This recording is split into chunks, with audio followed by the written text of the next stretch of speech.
Welcome back to Vidhammer. In this video, I'm going to be going over Power Grid, how to play this one. It's been out for several years now, and it's got a couple different versions of it, but it's a really good one, and if you haven't tried it yet, you definitely should. Let's take a look.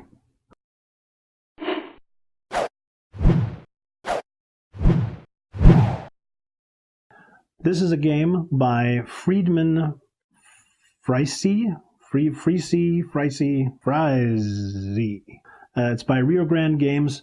Plays from 2 to 6 players. It takes a couple of hours to play if you've got like 5 or 6 people.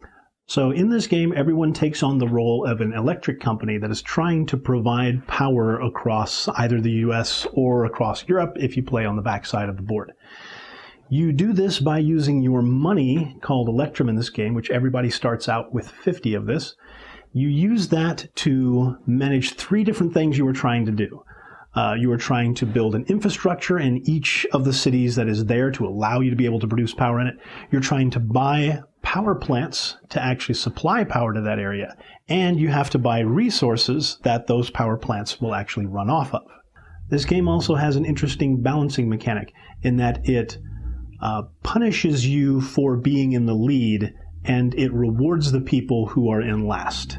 And it does that by determining who gets to go first or last in the different phases of the game. So everybody can get a handy-dandy little cheat sheet like this, which shows you the turn order and everything that's actually going to happen in the game. And on the back, it gives you a breakdown of how much money you gain every round, depending on how many cities that you supply power to. That's what gives you the money to go into next round and hopefully increase your power grid, buy better power plants, get more resources so that you can keep doing more and keep getting money.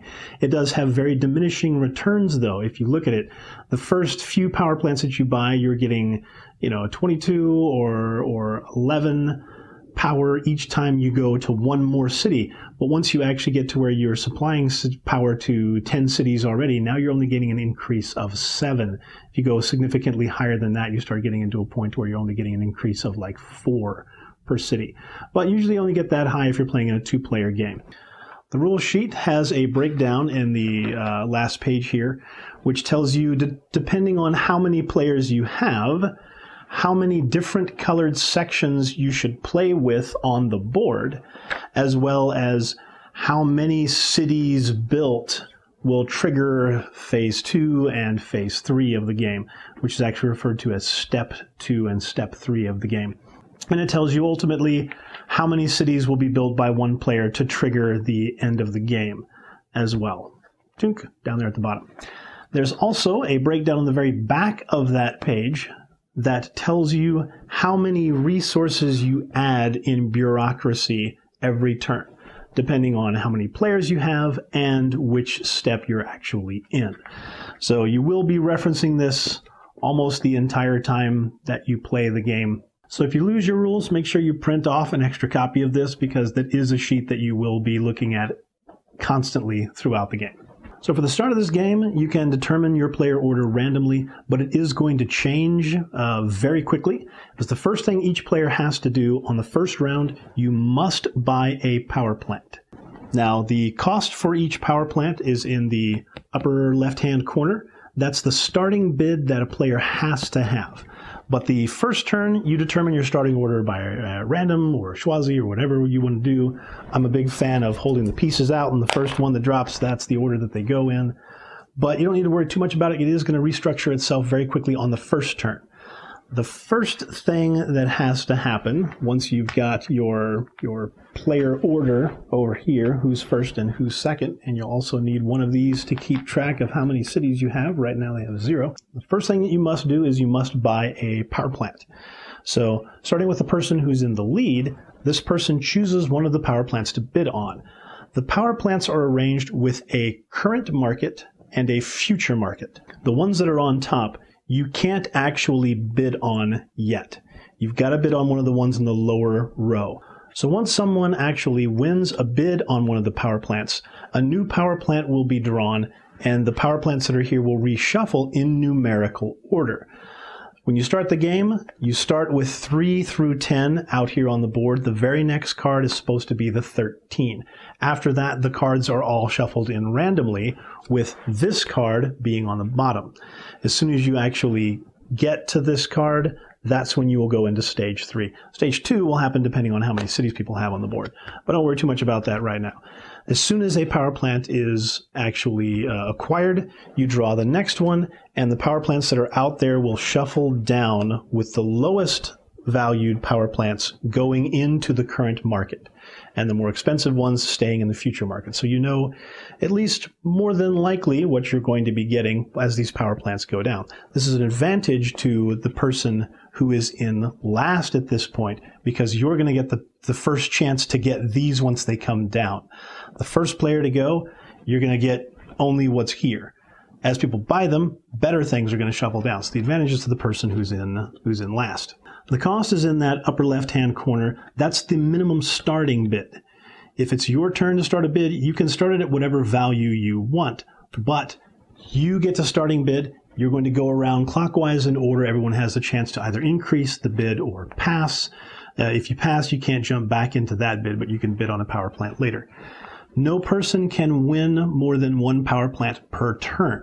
So you can buy one that somebody else has bid off of, or you can wait until it's your chance for you to select which one you want. It all depends on what you want to grab. The power plants themselves will power a certain number of cities given the resources that are there. This power plant takes one garbage resource and it will produce power to one actual city. This one is a hybrid power plant, and you can use either to coal or to oil, coal being the brown bricks over here and oil being the black barrels. You can use either of those resources, or you could use one of each. You could use one coal and one oil, but you must use 2 resources to power one city. So if you only have one coal, that's not enough to do anything. If you've got a coal and an oil, you can power the sucker and get yourself power to one city. Now, once you've gone through and everyone has gotten themselves a power plant, now it's time to buy resources. Now you start with the person who is last going first, because they're going to get to buy resources when they are cheaper. The cost of any resource depends on what area you're buying it from. If you're the first person to buy coal, you can buy it from this area right here. It only costs 1 apiece, so you can get all 3 of those coal for a low price of 3 electrum if you want. After that, someone else who starts to buy coal is going to have to buy them for 2 electrum apiece, and then eventually going to go to 3 electrum apiece, which is the starting price for oil right now. Doesn't seem like too much, but as the game goes on, there's only a certain number of resources that will be replenished each round, depending on that chart that we saw earlier. If you wanted to start out buying uranium, they're going to cost 14 apiece all the way up here. But as you notice, there are no uranium power plants out right now. They're a little bit heavier, and you'll see them later. There's also a limit to how many resources you can hold. Each power plant that you acquire can hold up to twice as much resources as it could use in one turn. So since this can use 2 coal to power it, you could actually store up to 4 coal on the power plant itself. Each player through the course of the game will have 3, or in a 2-player game you can have 4 power plants at one time. If you've already got yourself 3 power plants, once you acquire the 4th one, you have to get rid of the ones you already have. And when you do so, you can shift your resources from the power plant that you're ditching and put it on one of the new ones, provided that the new power plant actually has the ability to hold that type of resource. So once everybody's got the resources, then you have to actually expand your power grid. Now, the first time you purchase a power grid in a city, you only have to pay the $10 cost to start in that city. Each city has 3 different sections in it, a 10, a 15, and a 20. So the first person to build in that city can get it for the low price of 10 electrum. And also, as you are buying your power grid, power structures, again, the last person is going first. Advantage to the person who's in the rear. That's what she said. Now, every additional city that you purchase a power grid to, which you can buy as many as you want on your turn as long as the space is available and you have the money. But every additional one, you now have to pay the connection cost as well as the cost to establish your infrastructure into that city. So if you wanted to go from Oklahoma up to Kansas City, you'd have to pay 8 for the connection cost and 10 to get yourself into that city. Or you could go down here to Dallas, which would be much cheaper. It's still 10 to get to the city, but now you're only paying a connection cost of 3. So another 13 Electrum you could build into that city, and you would have yourself 2 cities. Uh-oh, you've taken the lead, sometimes not the thing you want to do.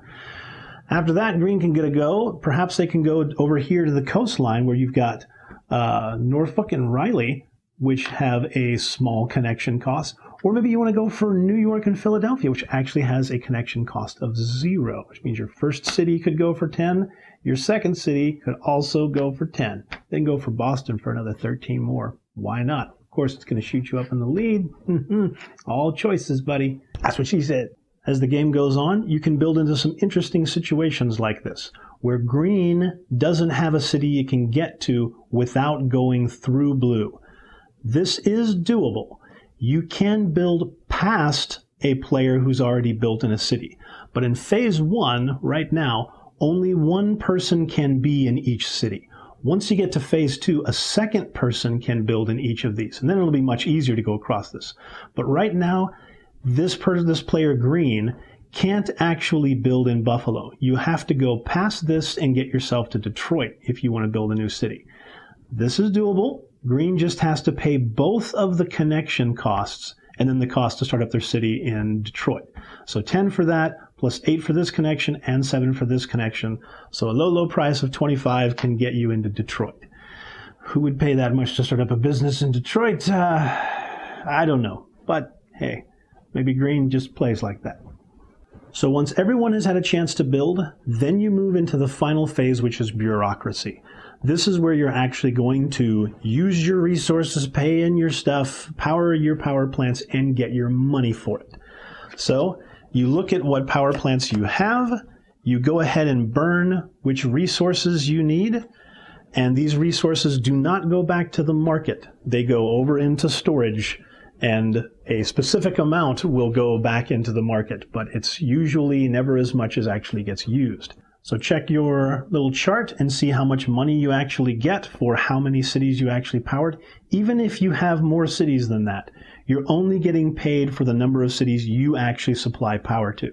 So green in this case would still only be getting paid for 1. You get 22 Electrum for it. Even though you got 3 cities out there, Philadelphia is the only one getting power right now. New York and Boston are in a brownout zone, I guess. At this point, if you are in phase 1 or 2, you will take the highest numbered power plant that's on the future market list, and you will actually tuck that under the bottom of the power plant stack, and you will draw out a new one to take its place. If you're in phase 3, which looks a little bit different than this, but if you're in phase 3, at that point, you would, instead of taking the highest one out, you'd take the lowest one out, and you'd take it out of the game. The final step is to restock your resources according to the chart, depending on how many players you have and which phase you are currently in.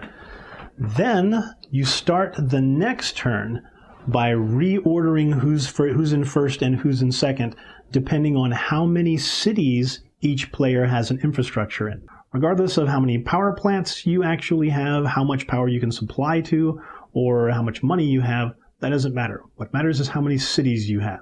In this case, blue is going to take the lead, and in this next turn, they will be going first, taking the disadvantage in most of their actions.